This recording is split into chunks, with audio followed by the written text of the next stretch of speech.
The great chamber of the galactic consensus was a monument to sound. Light and noise poured from 1,000 different sources, a chaotic symphony of alien languages, clattering appendages, and humming technology. In the center of it all, floating above the delegates, was the holographic text of the integration protocol. It was the final step for humanity, the formal welcome into the galactic community after a century of cautious observation. Min sat in the human delegation's booth. It was a small, quiet space. He was a thin man with a calm face, more suited to a library than this spectacle. His fingers rested lightly on the data slate before him. On his screen was the same document, but covered in his own subtle notes. He watched as species after species cast their vote with flashes of light or pulses of sound. The decision was a foregone conclusion. Humanity would join. The protocol would be enacted. The protocol was vast. It covered trade laws, technology sharing, and most importantly, the integration of the neural lattice. This was the great gift of the galaxy. A direct network that linked thought, language, and data for all member species. Promised an end to misunderstanding. To the galactic consensus, it was the ultimate tool for peace and progress. To Min and the Quiet Council on Earth, it was a door that could not be closed once opened. The voting reached the minor species block, which included humanity. The presiding officer, a being of shimmering gas and light known as a Vel, pulsed with a polite green. The delegation from Sol System, species designation, human. Your vote on the integration protocol. Min stood. The movement was not dramatic. A few nearby delegates glanced over, their interest fleeting. A new species' first major vote was sometimes entertaining, often emotional. They expected grand words. Min's voice was soft but clear, amplified by the translation disc on his chest. The human delegation acknowledges the great honor of this moment. We have studied the protocol with utmost care. He paused. The Vel shimmered, a sign to proceed. We have a single point of inquiry before casting our vote. It concerns Section 7, Subclause 22A, the mandatory synchronization interval for the neural lattice's core diagnostic layer. A low wave of, not quite annoyance, but impatience, rippled through the chamber. Subclause 22A. It was technical. It was boring. It was the kind of thing only a species still tangled in wires and separate data streams would bother with. The mandated interval is a continuous real-time sync. Min continued, his eyes on his slate, not on the audience. Our analysis suggests this creates a single, irreversible point of failure for a species' cognitive independence. We propose a buffer interval. A pause. A chance for internal review. He looked up now, his gaze meeting the Vel's core of light. It is a small thing, a safeguard. We wish to enter this union not as a component to be plugged in, but as a partner with a voice that can, if needed, be our own. The silence that followed was not respectful. It was the silence of a room full of important people waiting for a minor clerk to finish a pointless report. The Vel pulsed a mild yellow. Noted. The proposal for an amendment to Subclause 22A is recognized. Are there any seconds from the floor to open debate? Min looked across the sea of alien faces. The Groll, massive and mineral-based, were utterly still. The insectoid KTH, their multiple limbs skittering over their own devices. The elegant, avian Serin. Not one of them moved. Not one made a sound. The amendment died before it was born. The proposal fails for lack of support. The Vel stated, its tone flat. Returning to the vote. Humanity, your final vote on the integration protocol as written. Min stood perfectly still for a 3 count. He had done his duty. He had spoken the words they had given him. He had placed the warning in the official record, where it would forever sit, ignored and unread. He gave a small, almost imperceptible nod. The human delegation, he said, his voice finally carrying a weight that no one heard. Votes in affirmation. A wave of approving color and sound washed over the chamber. The vote was unanimous. A triumph. The Vel pulsed a brilliant gold. The protocol is ratified. Welcome, humanity, to the galactic consensus. The formal session dissolved into a networking event. Beings flowed from their booths, mingling, exchanging energy signatures or pheromone packets. Laughter and clicks and musical notes filled the air. No one approached the human booth.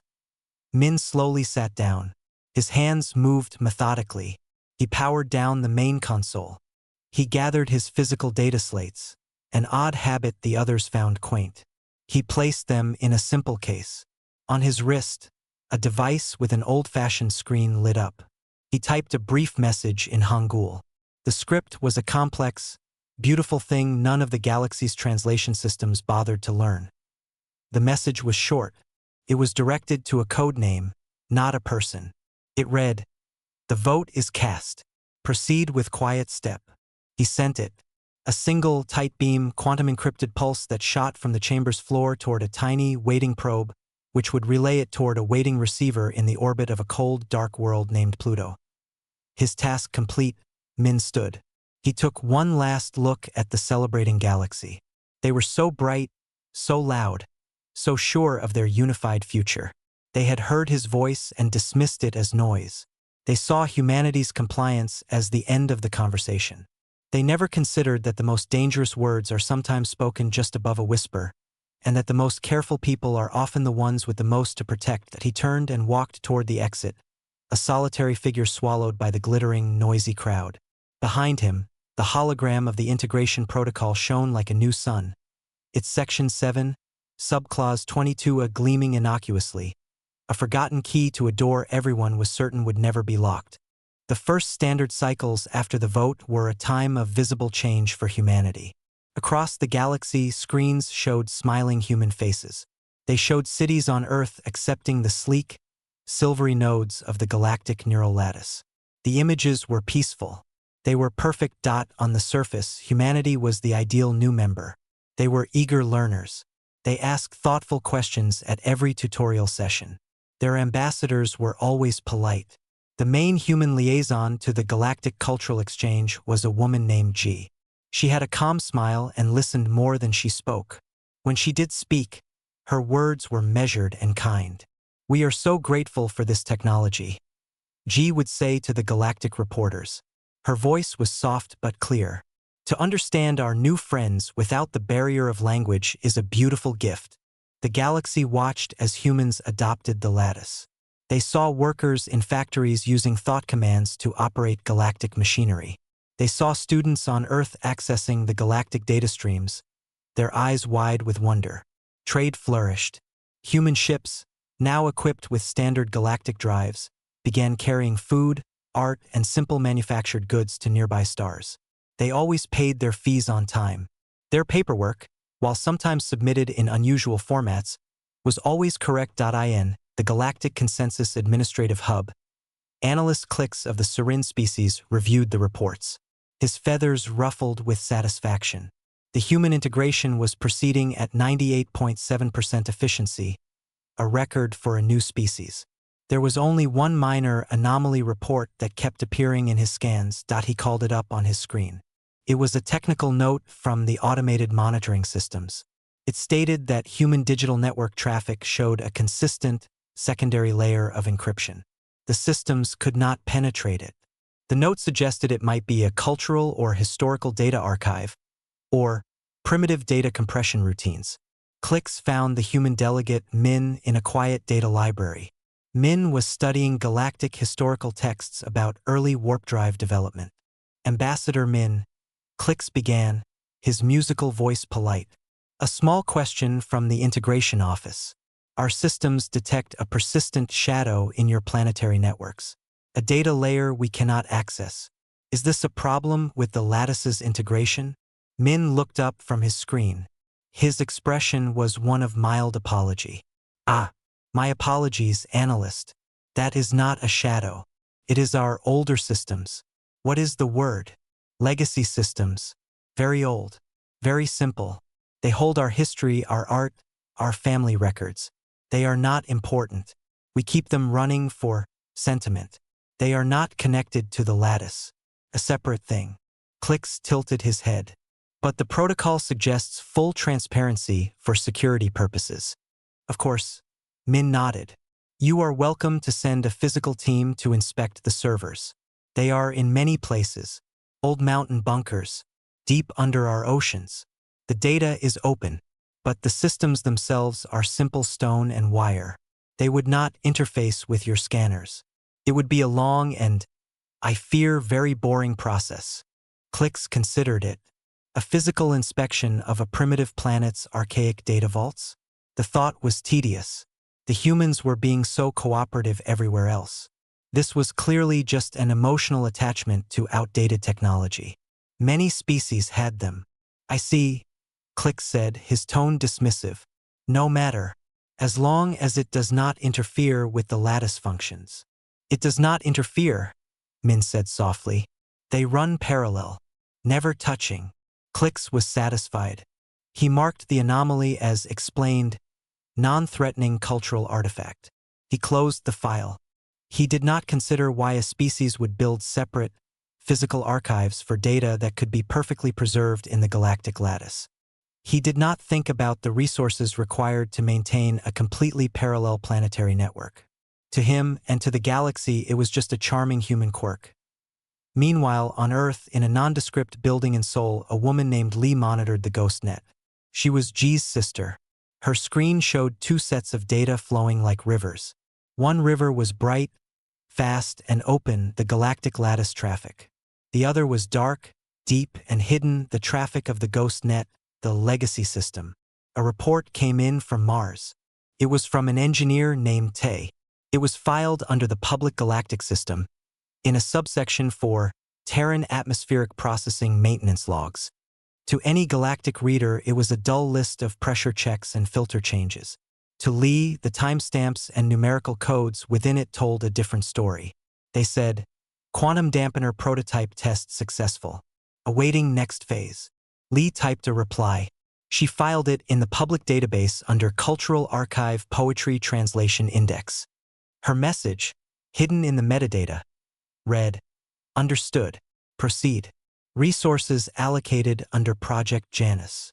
The galaxy saw a species happily joining the community. They saw humans using the new tools, asking for more, and sharing their harmless culture. They did not see the other work. They did not see the teams on the moon building signal stations that looked like mining outposts. They did not hear the conversations happening in parks and cafes. Spoken in low voices without the aid of the lattice. G would return from her galactic meetings and sit with Lee. They would drink tea, speaking in their own language. They are so sure, G would say, staring out the window at the glittering spires of new galactic tech rising in the city. They only listen to the loudest voice. Lee would reply, her eyes on her dark screen. They think silence is emptiness, and humanity continued its perfect performance. They were silent on galactic politics. They did not argue. They did not complain. When a dispute arose between older members, the humans simply observed. They stored every debate, every legal maneuver, every hint of weakness and pride in the quiet, deep rivers of the ghost net. They learned the galaxy's rules, not to play the game, but to understand how to turn the board off. Analyst Clix's final report for the cycle was glowing. Human integration is a model of peaceful assimilation, he wrote. Their initial concerns appear to have been first contact anxiety. They now participate fully and without reservation. Recommendation: upgrade their status from probationary member to full member at the next council. He sent the report. The galaxy agreed. Humanity was no longer a question. They were a success story, a quiet, smiling, hardworking part of the furniture. And in their silence, they learned everything. While the galaxy enjoyed new human music and strange, beautiful films from Earth, the real work happened in plain sight. It was hidden not in shadows, but in boring places. It was buried under words no one else cared to read. On Mars, the engineer Tay oversaw a construction project. To the galactic survey satellites, it was a standard atmospheric processor upgrade. The permits were filed correctly in the public database. The schematics showed only normal machinery. Tay's team worked in bulky surface suits, moving pieces of heavy equipment into the Mon City dome. Inside the dome, the pieces were reassembled. They were not for processing air. The core component was a crystalline power regulator, identical to the ones used in galactic starship engines. The humans had not invented it. They had purchased 10,000 of them legally over the past 5 cycles for civilian infrastructure projects. They had taken them apart. They had learned how they worked, and then they had built something new. Tay watched as his team lowered the humming core into its housing. This was a quantum dampener. Its purpose was not to generate power, but to create a field of silent, still space where certain quantum-level communications could not exist. It was a key for a lock that did not yet need to be turned. The test activation would be brief, just a millisecond pulse. It would be logged as a power grid fluctuation in the public maintenance file. "Ready for test, Chief," a voice said over the local suit comms. "No lattice connection was used here." "Proceed," Tay said. There was no visible flash, but on his handheld scanner, connected to the ghost net, Tay saw a perfect sphere of nothingness appear on the readout. For that millisecond, all galactic-grade sensors within that sphere went blind. They reported a standard, known error code. The galaxy's automated systems saw the error, checked that it resolved, and filed it away with billions of other minor glitches. Test successful. The dampener worked. They could silence galactic technology not by attacking it, but by asking it to be quiet in a language it understood. Tay filed his report. He used the public channel. The subject line was, "Mon City Hub, Atmospheric Scrubber Number 5, Routine Diagnostic Cycle Complete. All systems nominal." Buried in the numerical data of the report was the confirmation code. On Earth, Lee received the code. She worked in a building labeled Planetary Historical and Linguistic Archive. It was a real place. Scholars did work there. Her office was a small room at the back, filled with old books and a very new, very secure terminal. Her screen was split. One side showed the vibrant, interconnected map of the galactic lattice around Sol. The other showed the darker, simpler web of the ghost net. It was a separate creation. It used different physics. It was based on fiber optic cables laid under oceans, on tight beam laser relays between orbitals, on simple radio waves for emergencies. It was slower, it was limited, and it was completely, utterly invisible to the lattice. It was a network of whispers in a room full of shouts. Lee's job was coordination. She was a librarian of secrets. When Tay's report came in, she logged it. When a team on the moon finished installing a stealth communications laser, disguised as a solar collector, she linked it to the net. Every piece was put in place with legal purchases and open permits. The galaxy was so focused on the bright, shiny lattice connection that they never looked at the dull, physical infrastructure being built right beside it. The greatest tool was the lattice itself. The humans used it constantly. They absorbed every public piece of data, but they also listened to its heartbeat. They studied its protocols, its security updates, its fail-safes. They didn't hack it. They understood it. A team led by a man named June, who had a friendly face and a talent for making complex things sound simple, became experts in galactic digital law. They submitted endless, polite queries to the consensus legal AI, clarification on data sovereignty in transstellar trade. June would ask, elucidation on the subspace communication rights of a member species within its own home system. He would request. The answers were all public. They were all logged. The humans compiled them. They cross-referenced them. They found the contradictions, the loopholes, the assumptions.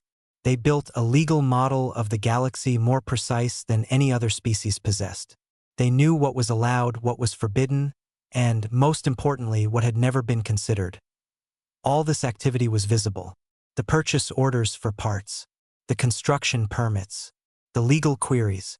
It sat in the open databases of the galactic consensus, available for any species to see. But to see it, one would have to look. One would have to care about the paperwork of a quiet, compliant species. One would have to read the technical specifications for atmospheric scrubbers on Mars. One would have to study the shipping manifests for crystalline regulators. Analyst Clicks did not. His job was to monitor the lattice integration, which showed 99.1% compliance. The humans were happy. Their production was up. Their cultural exports were popular. What was there to worry about? He received an automated alert about the millisecond sensor error on Mars. He almost dismissed it, but protocol required a glance. He pulled up the maintenance log filed by Engineer Tay. He saw the dense, boring technical details. He saw the words power flux and standard calibration cycle. He saw it was signed off by a human engineer with the correct credentials. It was perfect bureaucracy. Clicks closed the alert. He filed it as resolved. No action required. He did not look at the timing of the error. He did not cross-reference it with the shipment logs for crystalline regulators. The thought never occurred to him. Why would it? The humans were building atmosphere processors. What could be more innocent? The galaxy slept, soothed by the gentle hum of the lattice and the pleasing, peaceful image of its newest members. It did not hear the soft click of 1,000 locks being carefully, legally, and quietly turned into place. The galaxy was a place of constant negotiation. Arguments over trade routes, mining rights, and cultural boundaries flared up daily in the consensus forums. Humanity never participated. They observed. They filed the official records away in their archives. Their silence was now expected, a mark of their knowing their place. This changed with Jupiter. The Kvix were an old species, sleek and predatory in their thinking. Their ships were fast, their lawyers faster. They specialized in finding gaps in the galactic legal code, cracks they could push a fleet through. They noticed a small, unregistered anomaly. When humanity had submitted its official system charts, the files were immense, detailing every rock and moon. But the formatting was non-standard. A subfolder containing the gravitational sovereignty claims for Jupiter's orbital space had been filed under Jovian Lunar Cultural Heritage Studies, due to a bureaucratic error in the early days of integration. The Galactic Database AI had accepted it, as the data was present. But the Kvix legal algorithms, which searched for specific tags and headings, flagged it as unclaimed primary orbital space. To the Kvix, it was an opportunity. A lush gas giant, ripe for helium-3 harvesting. They swiftly filed a salvage and utilization claim on the unregistered zone. The claim was technically legal, if aggressive. It was the kind of move the galaxy tolerated from its more powerful, older members. The consensus notified humanity. It was a routine message, a copy of the Kvix filing with a note. Respond or contest within 10 standard cycles per Galactic Statute 45.7. On Earth, the Quiet Council watched the notification appear. They had expected something like this. The galaxy operated on pressure. Their silence had been interpreted as softness. It was time to speak, in the only way that would matter. The human chosen to respond was June.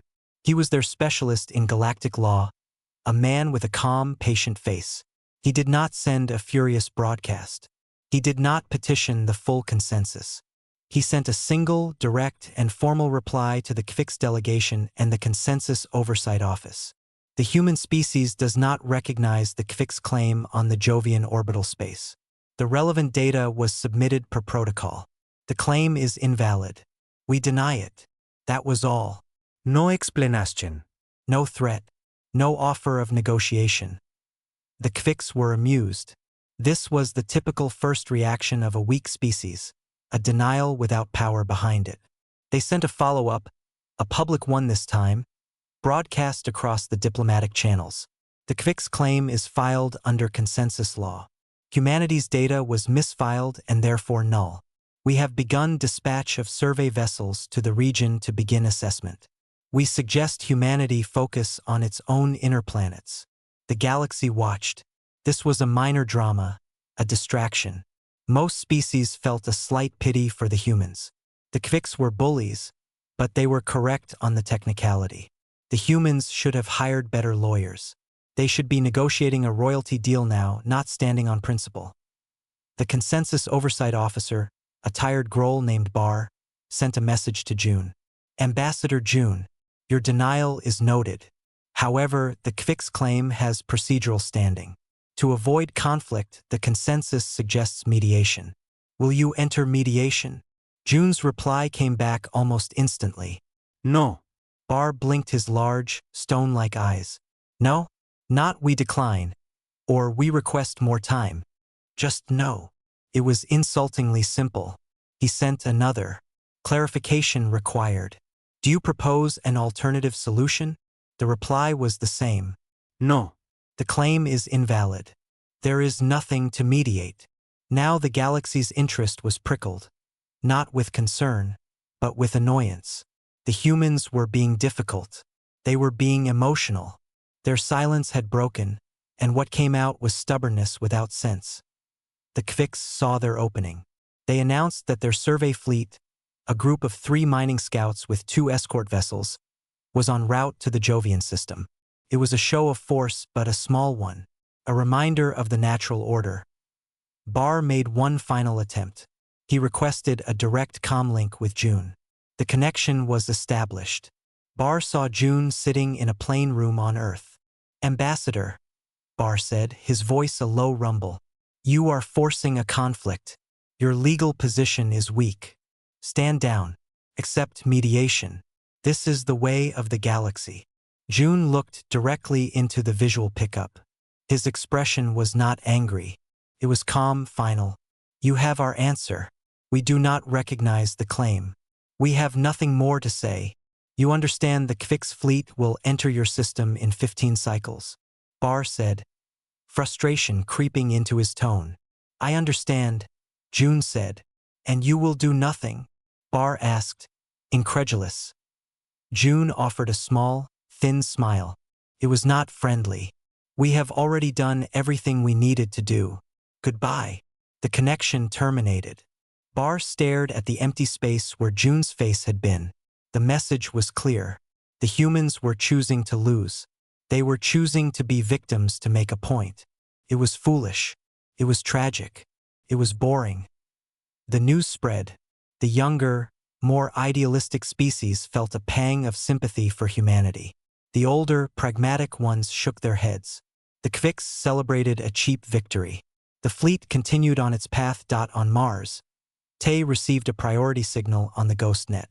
It was one word: horizon. On the Moon, teams powered up systems that had been sleeping for years. On Earth, Lee initiated a sequence of commands. They were not commands to weapons. They were commands to locks. Codes were sent to every piece of galactic technology in the Sol system, every lattice node, every navigation buoy, every reactor regulator, every comms array. The codes were not attacks. They were permissions written in the galaxy's own language, permissions to enter a dormant, safe mode. The Kvik's fleet moved closer. The galaxy watched, some with pity, some with scorn. No one watched the human networks. No one saw the silent, final handshake between the GhostNet and the machines it had studied for so long. The stage was set. The trigger was coming. And humanity had gone completely, utterly silent once more.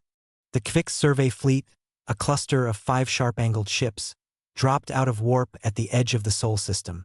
Their sensors lit up with the familiar, comforting hum of galactic technology. Navigation beacons welcomed them. The data stream from the consensus confirmed their claim. All was normal. The system was quiet. Captain Vix of the lead ship felt a ripple of satisfaction. The humans were playing their part perfectly. The silent, defeated species. He expected maybe a few protest messages, some last-minute pleading. There was nothing, just the open space lanes, painted with the invisible pathways of the lattice. He gave the order to proceed to Jupiter.as. The small fleet passed the orbit of Mars. Something happened. It did not happen on their screens. It happened to their screens. Every single console on every Kvik ship went dark for one heartbeat. Then it rebooted. When the displays flickered back to life, they were wrong. The navigational charts were gone, replaced by simple, static maps written in an odd, angular script, Hangul. The communication channels were empty. Not silent, but empty, as if the entire galactic network had been unplugged from the universe. The ship's internal systems worked, life support, engines, basic lights, but anything that spoke to the outside, or listened to it, was blind and deaf. Captain Vix stared at his console. "Report. What is this? A hack? An attack?" "Systems report no damage, Captain," his tech officer said. her claws tapping uselessly at the unresponsive panels. The lattice connection is absent. The signal is not jammed. It is just not there. The beacons are gone from our scans. It is like the galaxy outside the hull ceased to exist. On Earth, in the quiet archive room, Lee watched her screens. The left side, the vibrant map of the galactic lattice in Sol, was turning off. Not with explosions, but like lights in a house being switched off room by room. Each light was a piece of technology agreeing to a polite request to sleep. The quantum dampeners on Mars and the Moon and hidden in asteroids pulsed gently. They did not send out a destructive wave. They created bubbles of perfect, still silence where the lattice's specific quantum signals could not live. It was not a fight. It was an erasure. Simultaneously, across every human world, station, and settlement, something else happened. People stopped. A man walking in a park in Seoul reached up to his temple, where the silvery neural lattice node was embedded. He pinched a specific tiny sequence at its edge. With a soft click, it released. He pulled the small device from his skin and placed it in his pocket. All around him, others were doing the same. In offices, in homes, in ships. No drama. No words. They simply removed the interface to the galactic mind. They had practiced this move for years. The ghost net, the dark, slow, parallel network, activated fully. Simple text messages appeared on old-style screens and handheld devices. Phase 2. Stand by. The language was Korean, Mandarin, English, Swahili, the old human tongues. The lattice had never bothered to translate them. In the galactic consensus hub, chaos was instant. One moment they were watching the HFY fleet move inward. The next, the entire Sol system vanished from the live galactic map. It didn't go red for conflict. It didn't go dark for damage. It simply winked out as if it had never been connected. Analyst Clicks let out a sharp cry. What happened? A massive power failure? A supernova? Nothing like that. A subordinate chirped. Long-range optical scans show the planets are still there. Cities have lights, but all galactic tech signatures. They're gone. The lattice has no endpoint there. It's as if someone cut the cord from the inside. Get me the human ambassador. Now, Clicks demanded. They tried. The channel to June was dead. They tried Min-G. Dead. They tried every official human frequency. There was no response. Only, after several minutes, a single, repeating automated message on all galactic diplomatic bands. It was a voice, G's voice, calm and clear. We spoke. You did not listen. We will now be silent. Then the message looped. Back in the Sol system, the HFY fleet was adrift in a sea of silence. Their ships could still move. They decided to press on. A show of force. They powered weapons. They would blast a beacon of their own into Jupiter, claim it by action if not by LAW.as. They approached the asteroid belt. New contacts appeared on their basic radar. Not warships. They were small, numerous, and moved with strange, darting motions.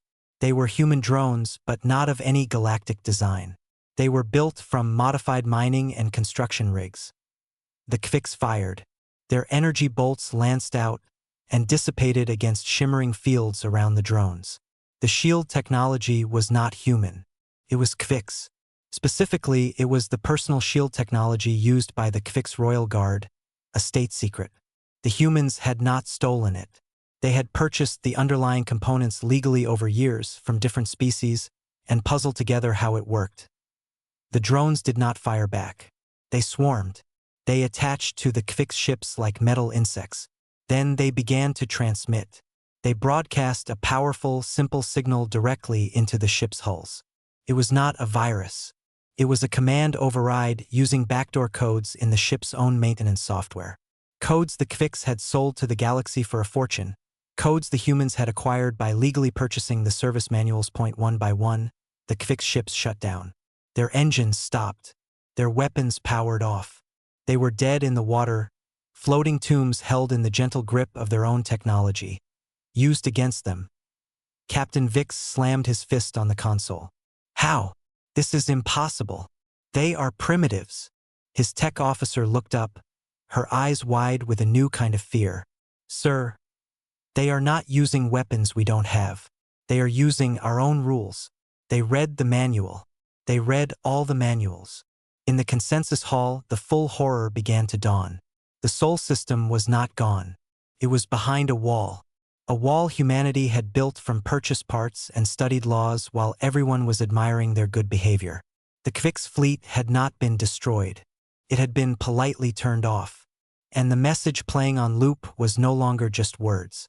It was an epitaph for the galaxy's understanding of the universe. They had ignored humanity's silence. Now they heard nothing at all. And in that nothing, a terrifying truth echoed. Humanity had never needed to shout. They just needed everyone else to stop talking. The silence from Sol was not an empty silence. It was a heavy, solid thing, pressed down on the galactic consensus. For the first time in living memory, a part of the galaxy had been unplugged. And it had unplugged itself. The immediate effects were not explosions. They were failures. A factory on the lush world of Viridia shuddered to a halt. It manufactured starship stabilizers. A key crystalline component, the final step in the process, was made only on Earth. The machines, expecting the weekly shipment, stopped and waited. They would wait forever on the bustling trade hub of Axis Station. Lights flickered. The station's efficient, centralized life support system required a monthly software patch. The patch was written by a human engineering firm on Mars. It did not arrive. The system began to run on old, inefficient code. Oxygen recycling efficiency dropped by 2%. It was a small number, but in a closed system, small numbers meant eventual death. Everywhere, small breaks appeared. Medical scanners used human-designed algorithms for analyzing new species biology. The updates stopped. Supply chains for luxury goods, for food specialties, for rare earth elements, all twisted and snapped where they connected to Sol. The galaxy ran on just-in-time delivery. Humanity had made itself a critical, silent gear in 1,000 different machines. And now that gear had been removed. Analyst Clicks was in a state of controlled panic. Reports flooded his station. Cultural crisis reports from species who relied on human media streams for entertainment. Economic disruption, alerts from worlds who traded for human-grown crops that flourished under strange Earth sunlight. Technical failure notices for systems that depended on human software fixes or unique materials. He pulled up the old file, the one about the veiled layer in human networks. He had marked it non-threatening cultural artifact. He felt a cold horror. It was not an artifact. It was the blueprint. The human networks had never integrated. They had been running alongside the lattice the whole time, a shadow world.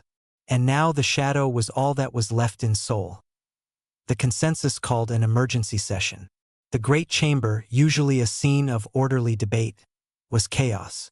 Delegates shouted, their translated voices clashing in the air. The Kvix fleet is disabled. We must send a military response. A Kvix ambassador shrieked. To what end? Roared a Groll delegate. They did not fire a shot. They used our own laws and our own tools. Do you propose we punish them for being better students than we are? We are losing atmosphere on Axis Station. The humans must restore the support systems, cried the avian Sirin. How? Asked another, its voice trembling. We cannot even call them. They do not answer. They are gone. The word hung in the air. Gone. Not destroyed. Not conquered. Gone. By choice. The Vel, the presiding officer, pulsed a dull, confused gray. We must open communications. We must send an envoy. A physical ship.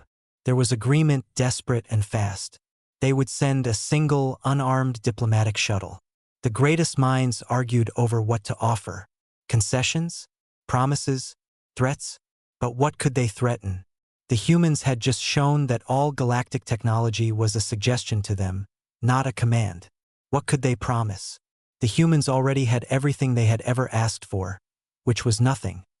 While they argued, the true scale of the disaster unfolded. It was discovered that the humans, in their compliance, had also become the primary archivists for the consensus's own non-essential data. Vast swathes of galactic history, art, and lesser legal records had been backed up on Earth's legacy systems for safety, as a human proposal to reduce costs. That data was now also behind the wall. The galaxy was losing its memory. Worst of all was the quiet. The neural lattice felt different. A color was missing from its spectrum.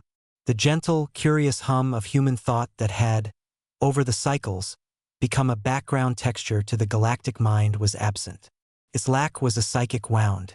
Species who had never spoken to a human directly felt a strange loneliness. The network felt unbalanced. The diplomatic shuttle, carrying a hand-picked team of senior ambassadors, was dispatched. The journey felt longer than it was. As they approached the Sol system, their sensors showed nothing. No latice handschak.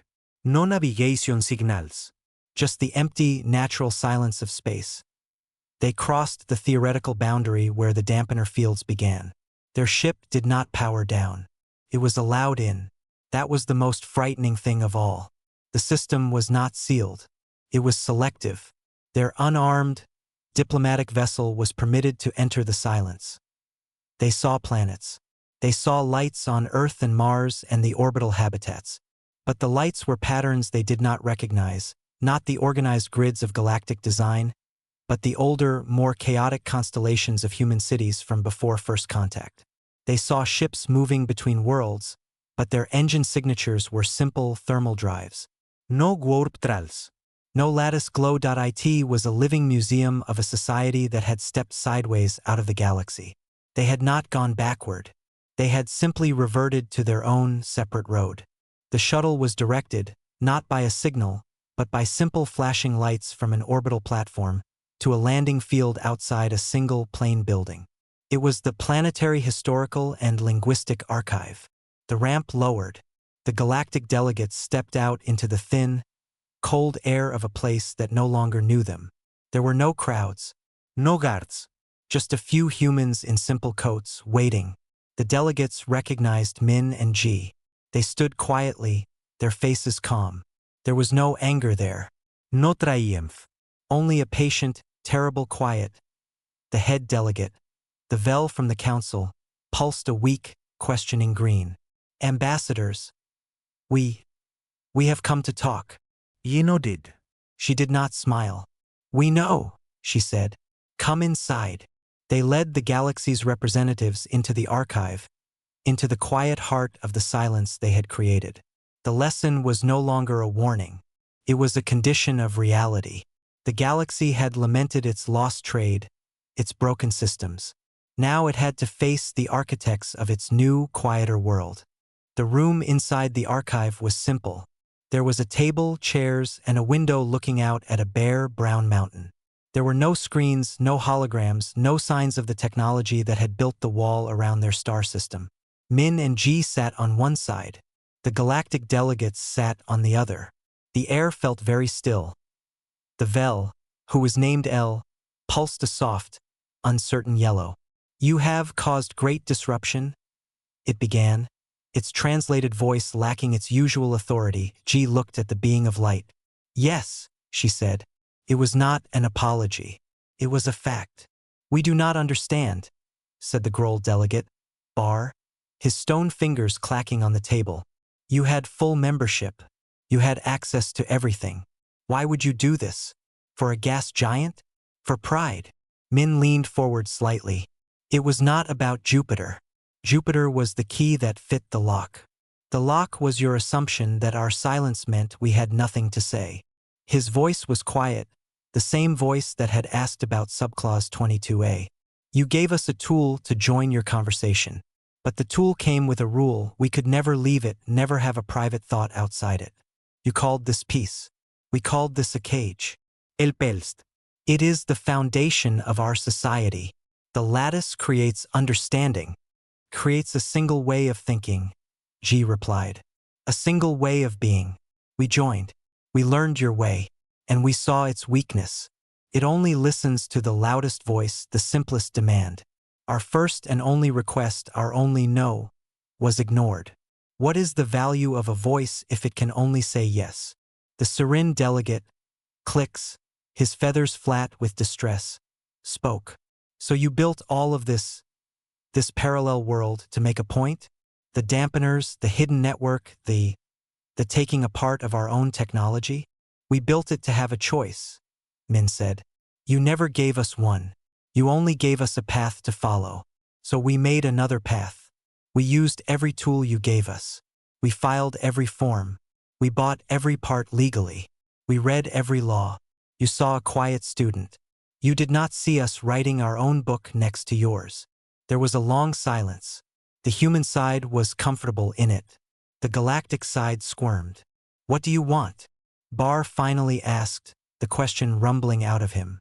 Do you want the Jupiter system? It is yours. Do you want reparations? A seat on the High Council? Name your price to make this stop. Min and Ji looked at each other. There was a sadness in their look. You still do not understand, Ji said softly. This is not a negotiation. We are not holding your technology hostage for a better deal. We are showing you the door we have walked through. You are on the other side. The words sank in cold and hard. This was not a tactic. It was a conclusion. So, you are leaving the galactic consensus? El asked. It's light dimming. We are, Min said. We are ending the integration protocol. We will return all neural lattice nodes. They are in storage undamaged. You may send a ship for them.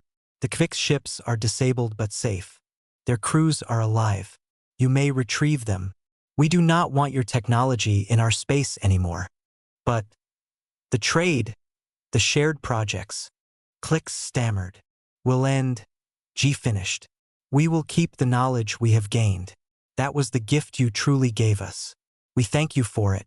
But we will build our own future now. A future where we control our own silence. The galaxy's delegates felt a despair deeper than any conflict could bring. They had come to bargain to fix a problem. But there was no problem to fix. There was only a decision made calmly and without hate. A divorce. Is there no other way? Bar pleaded, the proud Groll reduced to begging. Min stood up. He walked to the window and looked at the stark human mountain. There is one rule. One condition for any future contact. The delegates leaned forward, a flicker of hope in their eyes.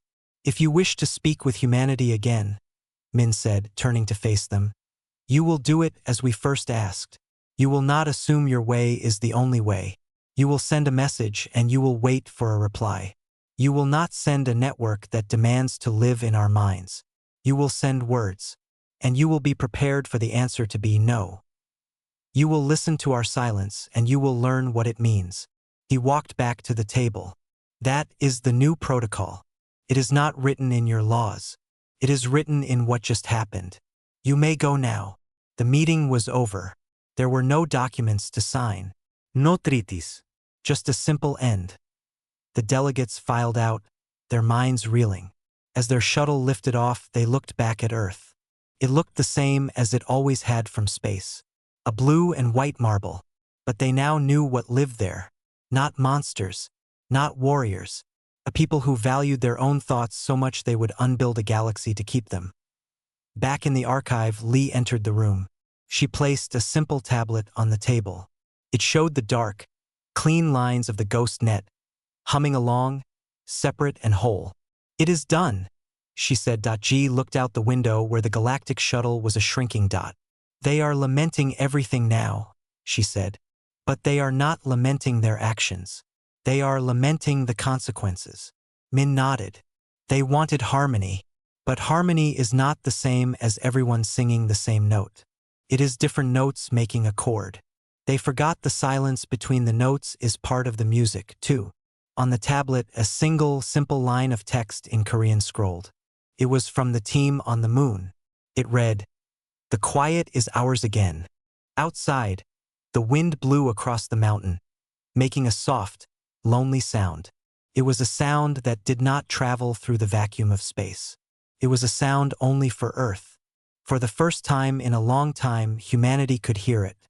And in the great, silent dark of the galaxy beyond, 1,000 species finally began to understand the price of ignoring a quiet voice and the unbreakable strength of a people who had chosen, forever, to speak only when they had something to say.